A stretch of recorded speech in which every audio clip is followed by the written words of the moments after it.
گھڑیاں ملن کی بھائی فرحانہ ناز ملک، یہ ایک مکمل ناول ہے اور بہت ہی مزے کا ہے۔ مجھے تو ریکارڈنگ کرتے ہوئے بہت ہنسی آئی، تو ہوپ فلی آپ سب بھی بہت انجوائے کریں گے اس ناول کو۔ ناول شروع کرنے سے پہلے چینل کو سبسکرائب ضرور کریں۔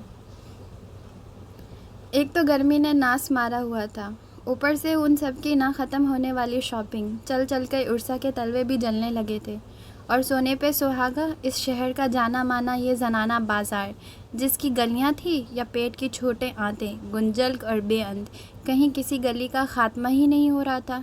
دماغ ٹھیک ہے تم سب کا؟ انہیں چوڑیوں کی دکان میں گھستے ہوئے دیکھ کر صبر کا پیمانہ چھلک ہی گیا۔ بیگانی شادی میں عبداللہ دیوانہ، چوڑیاں پہنو گی تم سب؟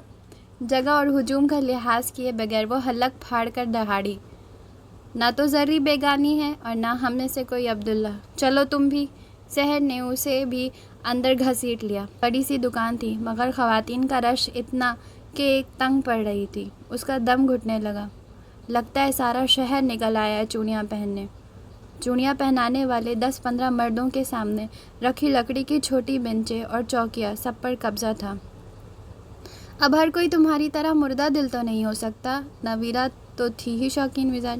تو آستین چڑھاؤ اور گھس جاؤ اس اکھاڑے میں، جہاں تل دھرنے کی جگہ بھی نظر نہیں آ رہی۔ لوگ گھس گئی۔ عرصہ کے غیرت دلانے کی دیر تھی۔ نویرہ مردانہ ہجوم چورتی اس بینچ پر بیٹھی، 4 خواتین کے ساتھ آندھی و طوفانی کی طرح ان 2 بینچوں پر کی طرف لپکی جو خالی ہو چکی تھی۔ شش شش، اس کے پہلو میں بیٹھی غزل نے متوجہ کرنے کے لیے یہ سرگوشیانہ کوڈ استعمال کیا، جسے اس شور میں سننے کی صلاحیت اس میں فی الحال ناپید تھی۔ مجبوراً غزل کو کوہنی مارنی پڑی۔ کیا مصیبت ہے؟ کونی سیدھی پسلیوں میں جا کر کھپی تھی۔ وہ بلبلا کر چلائی، یہ بندہ دیکھ۔ غزل نے جس طرف اشارہ کیا تھا، عرصہ فوراً وہاں متوجہ ہوئی۔ وہ بندہ سحر کو چوڑیاں دکھا رہا تھا۔ مجھے تو اس کے سینگ نظر نہیں آ رہے۔ دیکھ چکنے کے بعد اس نے خاصی بیزاری دکھائی۔ میں نے کب کہا اس کے سینگ ہے؟ غزل کے تیور چڑھ گئے۔ بندہ دیکھ تو ایسے کہا جیسے کوئی عجیب الخلقت بندہ دکھانا چاہ رہی ہو۔ گدھی، پھر سے دیکھ۔ عرصہ نے پھر سے دیکھا۔ ہے نا ہالی ووڈ کا ہیرو؟ غزل نے برابر سرگوشیاں جاری رکھی۔ عرصہ کا انہماک پڑا۔ قسم کھا کر بتاؤ، اپنی پوری زندگی میں اتنا ہینڈسم دیکھا ہے کبھی؟ عرصہ نے جانچ کا معیار مزید بڑھایا۔ واقعی بندہ لاجواب تھا۔ شارٹ کٹ سٹائل، ہلکی ہلکی داڑھی، گورا سا اور شہد رنگ آنکھیں۔ لگ رہا ہے نا جیسے ہالی ووڈ سے اٹھ کر یہاں آ بیٹھا ہو۔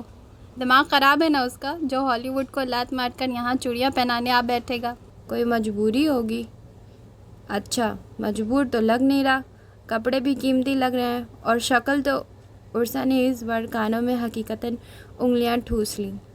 بدذوق، غزل نے اس کی حرکت پر خاصا برا منایا۔ سحر لگی تھی ابھی ابھی چوڑیاں پسند کرنے۔ عجیب احمق ہے سحر۔ غزل ایک بار پھر شروع ہوئی۔ اتنا شہزادہ بندہ سامنے بیٹھا ہے، یہ اس کے ہاتھ میں ہاتھ دینے کے بجائے ڈبے کھنگال رہی ہے۔ تم بے حیا ہوتی جا رہی ہو۔ عرصہ نے فوراً دانت کھچکھچا کر زبانی تمغہ نوازا، اور غزل نے اگلے ہی پل بے حیائی کا ثبوت دے دیا۔ دفعہ بھی ہو، آدھے گھنٹے سے ساری دکان کے ڈبے اتروا لیے، چوڑیاں نہیں پہننی؟ ہٹو، ہم پہلے پہن لیں۔ سحر کو باقاعدہ آگے دھکیل کر غزل نہ صرف خود اس کی جگہ پر فٹ ہوئی، بلکہ عرصہ کا بھی بازو کھینچ کر برابر گھسیٹ لیا۔ منحوس نہ ہو تو؟ سحر اور عرصہ دونوں نے بدبداہٹ کی۔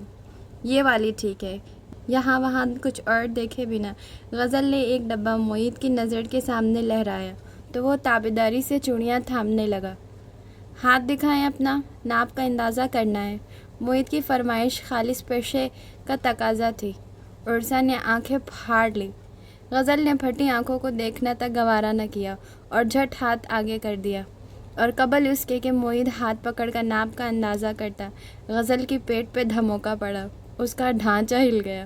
آنکھیں نکال کر پیچھے دیکھا۔ بے وفا کہیں کی، بے مروت! اس سے پہلے کہ فراٹے بھرتی زبان سے ممنوع الفاظ نکلتے، غزل ہالی ووڈ ہینڈسم پر 2 حرف بیچتی، جمپ مارتی اس پرانی شناست تک پہنچی۔ موقع کا فائدہ اٹھا کر سحر دوبارہ اس کے پہلو سے جا چپکی۔